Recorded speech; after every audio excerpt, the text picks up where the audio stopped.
All right, Alice. So we got to talk about this whole U.S. Open thing, right?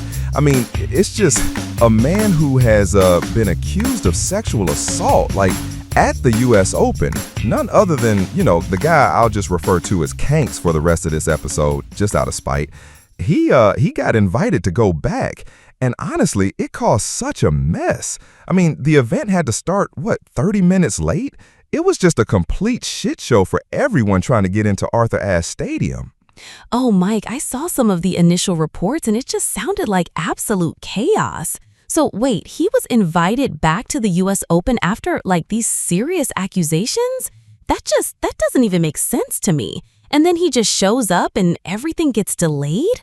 That's quite the entrance, or lack thereof, I guess. Exactly. And get this, he's such a titty baby, right? He knows how wildly unpopular he actually is. So he told the USTA, hey, tell the media not to film any of the booing. Can you even believe that? People paid a ton of money to go to the U.S. Open, going through multiple layers of security just so this person could return to the scene and pretend he's popular. It's just wild. It's just beyond. I mean, Call to Activism actually reported on this saying, breaking, Donald Trump's selfish decision to attend the U.S. Open caused a complete disaster for the athletes and fans who were delayed at security checkpoints. As always, Trump put himself first over everyone else. And honestly, that kind of sums it up, doesn't it? Oh, absolutely. I saw that, Chiron, on the video. The U.S. Open was delayed because Donald Trump is a selfish prick. And I mean, it's so on the nose. He's just got to make everything about him. It doesn't matter who else is affected. The athletes, the thousands of fans standing in line, waiting, in the heat, trying to get through security for an event they paid good money for. It's mind-boggling how little self-awareness he seems to have. It really is, and I think that's the way, everybody needs to go with this stuff. He is a selfish prick. He thinks he's athletic, but, we've all seen his cankles. We all know that he's not. This whole situation is just so embarrassing for the United States. It truly makes us look, ridiculous, frankly, on a global stage, I think. It's so embarrassing for the United States. And what's so interesting, to me anyway, is that he actually really thinks he's popular. I saw that his team, they sent out that memo or whatever because they knew he was going to be booed. So my question in my mind was, when he was actually booed, was he shocked? Because, they tell him he has 90% approval rating. What's truth? What's fiction at this point for him? That's a really, really good point. Let's dive deeper into that. Let's look at how this was, staged. Decoding Fox News reported that he arrives at the U.S. Open, and you guys, the stadium is basically empty. It is basically empty. So he goes out there because he always wants to have this Evita Peron moment, right? He's waving to an almost completely empty stadium. There's a crowd of people who were held outside, probably due to security reasons, so he can have this moment. And what the video shows, the stadium was less than 10% full, I'd say. It was abysmal. Wow, that's just wild to me. So he's walking out there expecting what? A roaring crowd? And it's practically tumbleweeds? And they held people outside?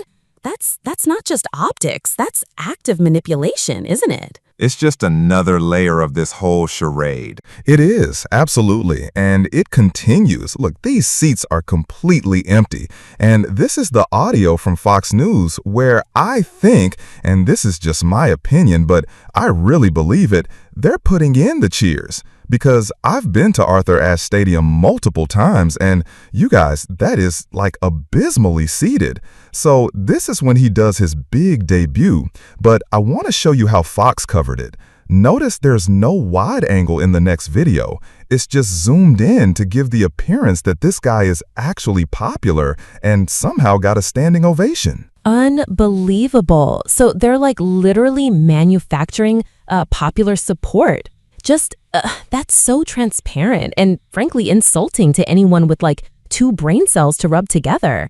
You can't just fake that kind of adoration, can you? It's so desperate. They truly are, though. They're just artificially filling it in with all of these cheers as though he's popular. Because this is what propagandists do. They cannot run on their policies. They cannot run on who they are. They run on optics. And these optics are lies. That's their whole game plan right there. Yeah, I think the people that were there, I don't think they were clapping, like you said. I think Fox News was piping it in. But I always find it interesting that Donald Trump always claps for himself. He always sits there and claps for himself, and then he's mouthing thank you to no one.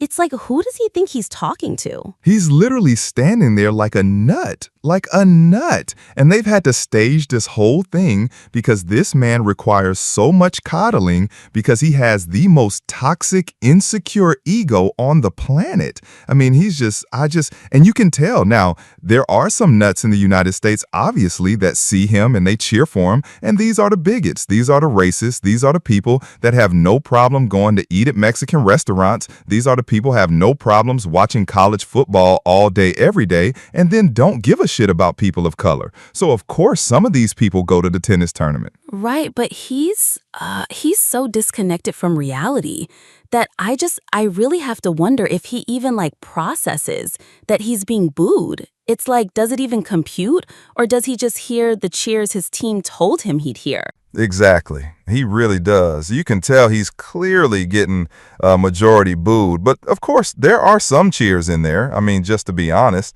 it's just such a disgrace that he has to go to these events because he is trying to touch every part of our culture. And he thinks he's such hot shit. And he's so insulated from what really happens. I mean, if he really was a big guy and he really was an alpha male, he would go out there after the third set, full screen, full audience, and stand there and wave and sit there and take it. But he is incapable of doing that. And he's surrounded by people who bend the knee. Oh, completely. And you look at the people in his box, every single person sits there and lies to him on a daily basis. You're so popular, people love the tariff. So when he goes out in public, he can't stand it. But I'm like, has anybody heard of the First Amendment in the Trump administration? Which obviously the answer is no. But I find it so gross that he sat there and people waited. People who look forward to this event all year wait for this fat ass to get in there and act like he's so popular when everybody's booing and he's clapping for himself like a nut. I mean, Martina Navratilova weighed in and basically she never saw Trump clap, not once. She said he's so jealous. And when the whole place erupted clapping for Bruce Springsteen while playing Born in the USA, it was magical. So here he is, he wants that moment. He wants to have that kind of adoration and adulation. But the problem is, the people that like him are the flea bags, are the parasites, are the racists, are the poorly educated. He himself said in the little dining room off the Oval during January 6th, I just wish these people, his supporters that were willing to go to jail for him, that were willing to kill his vice president for him, he wishes they didn't look so trashy. He wants to be the darling of a place like this, but he never will be. That's just such a deep-seated insecurity, isn't it? Like, you crave that attention, but you also despise the people who actually give it to you. It's like he wants the adulation, but not the actual demographic that provides it. It's just it's a messed up cycle. I think Trump's approval rating in Europe is less than 10%. I don't know if it's because, and I'm just guessing here, I don't know if it's because Center appears more Caucasian than Alcaraz does, but he sits there and he acts put out and not happy for Carlos. And it's just everything about him being at tennis is just an extra layer of this man infiltrating everything that I personally enjoy in my life. To see his fat ass there popping Xanax and then acts irritated after Carlos won, and he probably doesn't even know the history of any of this. And it's just so irritating to me. I kind of had a different thought track about his poutiness. So Bruce Springsteen, everybody erupts when they see him. It's 10% cheers, 90% boos, loudly. Carlos Alcaraz was the center of attention. Donald Trump cannot bear not to be the center of attention. And he probably envisioned Carlos Alcaraz running up to him and saying, "Sir, thank you, sir, for coming." And when he didn't, he's butthurt because everything about that man is spoiled and has to be the center of attention. He's disgusting. That's a really good take. I mean, that's a really good take. And even if the entire place cheered for him, it still wouldn't fix him, and it still wouldn't fix his supporters, because that's how broken and evil and diabolical they all are. This is a guy that cheats at golf. He just has to fuck everything up. But I'm going to tell you how all this is going to age. Rolex is who invited him to this suite, right? And you have all of these people that bend the knee to this fascist. And this is going to age like the following. Just watch. This is just a testament to his sheer klepto tendency. He just likes to steal shit all the time that he thinks is his. It's unbelievable. Yeah, exactly. I mean, here's Hitler at the Olympics, and this is after Jesse Owens won. And this is how conks at these events, and the Olympics are coming and the World Cup is coming. We just had the US Open. This is how this is going to age. Rolex, and you have plenty of money, all kinds of money.